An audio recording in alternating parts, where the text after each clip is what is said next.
What a 2 weeks it's been for Man United. Victory over Man City, victory over Arsenal at the Emirates, Carrick's first 2 games back in charge of the club. I mean, it couldn't have gone any more swimmingly, really. I, for one, didn't think we'd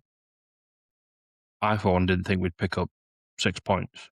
I thought, City's our best chance of points in any of those games, and we just rock up to the Emirates dance floor and take the 3 points from them.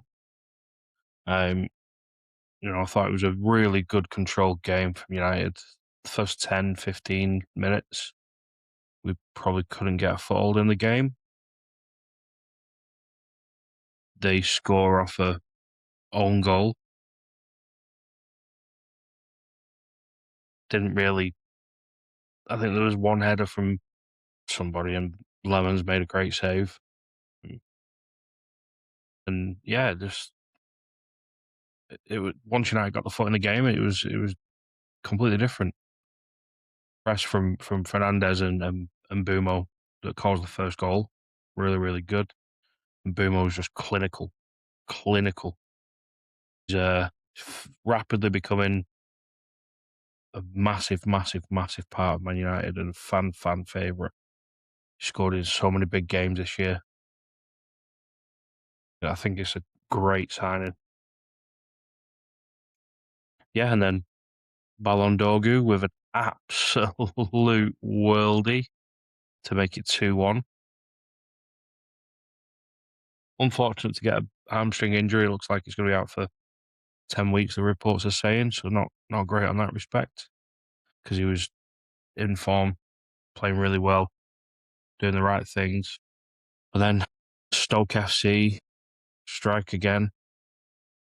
I'm getting absolutely sick and tired of these corners they're scoring, because you watch it back, you could probably pick up 10 fouls in the box. There's 18 men in the box, and you could probably pick out 10 fouls.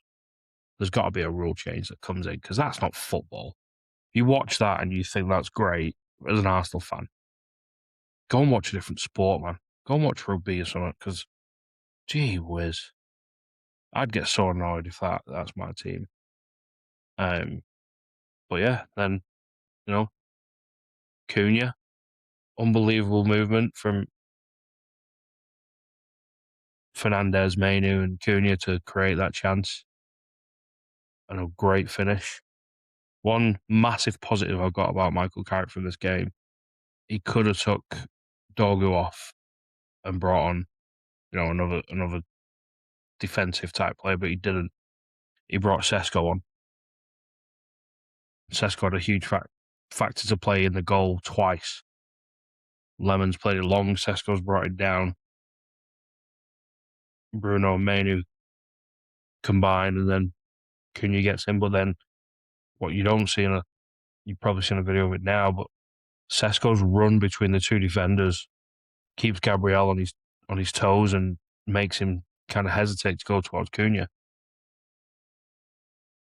So yeah, it was a great finish. Sesko did a great job. But it's such a good feeling to just see Man United playing the way that we always ask them to play as a fan base.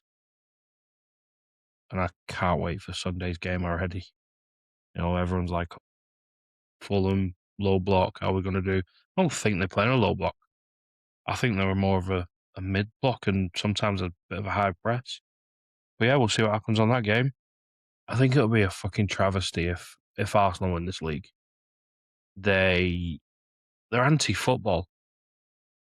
It's not great to watch. Arsenal fan TV is when they lose, because they're always one game away from it blowing up. Arsenal, always. They've not won anything in 6 years. Lego had won the FA Cup. Not even his team, by the way. He's now spent $1 billion and they keep finishing second. The last Premier League title was in 2004. And they go on like this, they've got a right to win the league. They don't. And they've probably got the best team in the league yet. Is Arteta holding them back? Maybe. But I'm here for it. I'm here for them to falter and drop off again. because the 4 points, that 4 points is not a big safety net for them right now. But yeah, if they win the league, it'll be a fucking travesty. We'll never hear the end of it. Positives for Man United, massive positives. It's great to see Kobbie Mainoo back playing football. This whole narrative of Amorim, that was the one massive criticism I had of Amorim. You tell me you can't play in the midfield with Casemiro, and he just throws him out the team for no apparent reason other than didn't fit in his style. But yeah, come in 2 games, 2 assists in 2 games, I believe, and most distance covered in those 2 games. So yeah, give him a contract, get him signed up. That guy can't go anywhere. But yeah, it's a good feeling right now. I thought everyone was good this weekend. Even Delo, I'll give him his credit where he's due. I can't stand him as a player. I don't think he's the right.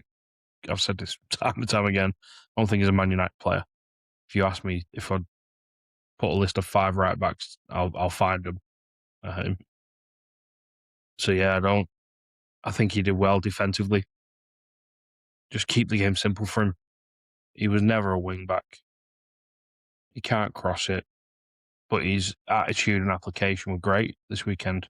He's got a lot of work to do on defending crosses because he still lets players get up against him and cross the ball. But I thought he was good this weekend. I'm going to give him his due where it's duly noted.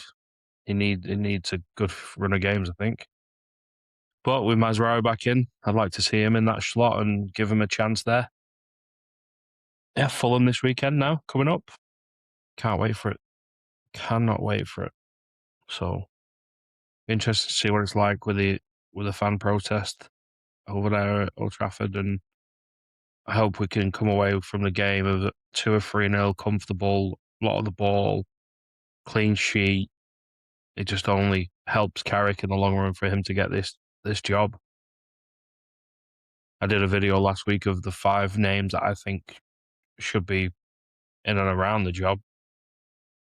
He's creeping his way up in that list. I had him at 5th out of the 5, but why wouldn't you? Why wouldn't you take him if he wins? I think he's got to win 12 out of the 17 games, and I think he gets the job.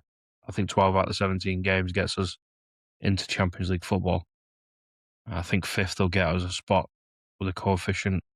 So if he gets us Champions League football, the players are playing, the football's good.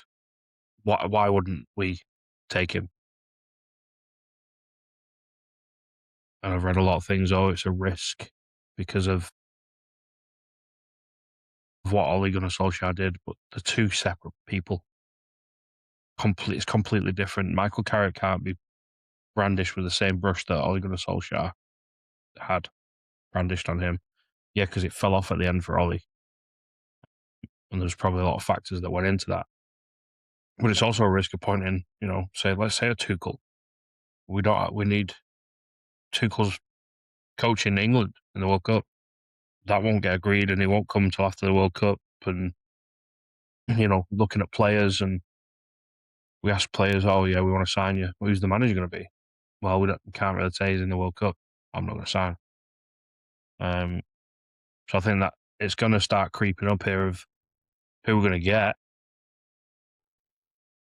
I think if Carrick's 8 wins out of 10 by the end of March, and then it'd be hard to say no to him. He's already in the door. He's already doing the right things. One thing I hope he does is come in, win £500, and so Frank can get his haircut.